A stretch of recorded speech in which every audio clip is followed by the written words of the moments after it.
वर्तमान एक बड़ खबर उपर नजर। निर्वाचन पूर्व 55,20,000 टंका जबत कला पुलिस। बिनिका पुलिस को मिली बड़ सफलता। गोटे कारु 55,20,000 टंका जबत करिछि पुलिस। साधारण निर्वाचन पर सुवर्णपुर जिला बिनिका पुलिस सहरर कॉलेज छकरे नाकाबंदी कर पेट्रोलिंग करुवा समय AP05TC 8181 इनोवा कारु 55,20,000 टंका बिनिका पुलिस जबत कर बैंक रे जमा करिथिबा जणा पड़िछि।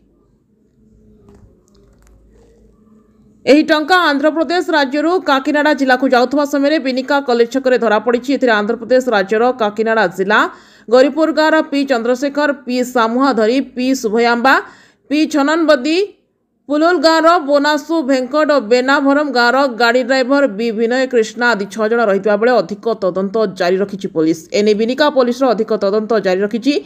एते मात्रा निर्वाचन पूर्व टंका जबत हेबा नै जिले में चर्चा हेउछि। ब्यूरो रिपोर्ट, मिर्चा न्यूज।